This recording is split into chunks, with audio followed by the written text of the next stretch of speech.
look at the accessibility tools on the iPad for touch adjustments or for clicky kids to keep them in an app. So in settings to accessibilities over on the left, the two I want to show you are this one right here called touch. There's a couple settings in there, right in there, touch. And then the other one is down at the bottom called guided access.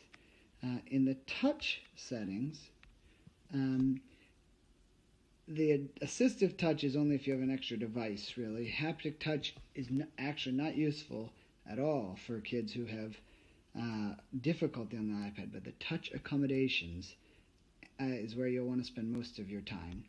In here, there's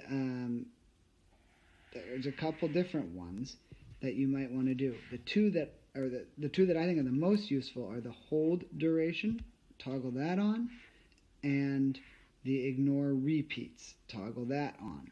So these are both helpful because it's for kids who have trouble clicking or clicking with one finger. If they have a couple fingers that click instead of just the one, these help a lot. So hold duration means they can have to be more intentional about which one they're clicking on.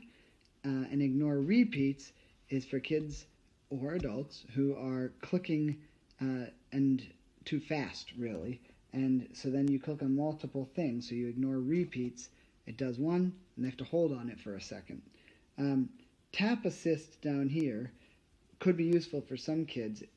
Use the initial touch location or use the final touch location. If a kid, when they put their finger down, if they miss the actual button a lot, you could have it then be on use final touch location, so then they move their finger so they're actually on top of it.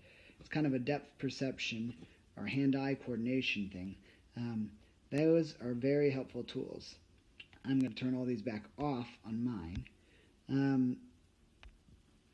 The other one that I actually think in this touch that you'll probably want to turn off is this shake to undo toggle right here. You don't want that on if the kid moves the iPad a lot, because then they will accidentally erase things that they've just typed. So you want to turn that off. The other setting in accessibilities here is this guided access down at the bottom. Guided access, super useful, especially for younger kids or kids who are just click happy. You might want to set a guided access passcode. I'm not going to do that at this time, but the guided access passcode means you can't turn it off without putting in the passcode. So for some kids that might be useful. But the way that works is, let's say you have a kid doing something in Notes. Maybe they're using voice to text with the microphone. Maybe they're just typing. Doesn't matter.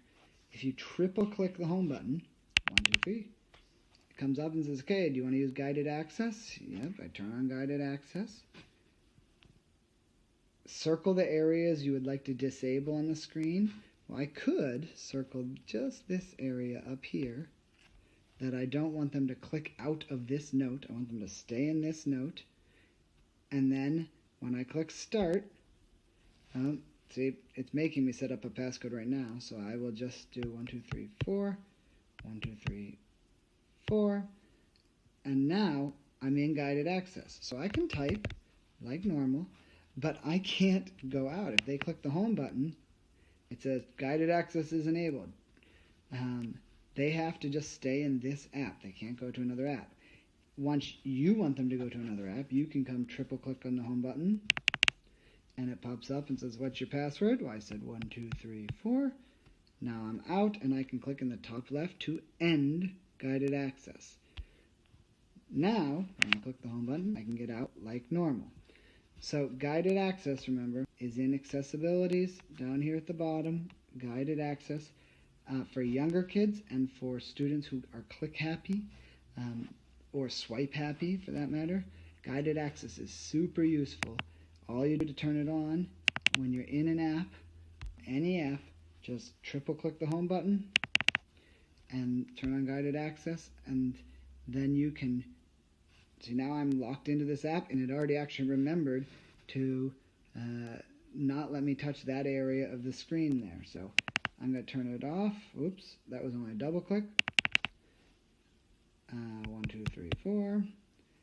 And so that's guided access and the touch assist, so that people aren't or can click more precisely if they have trouble with just the one finger click in very precise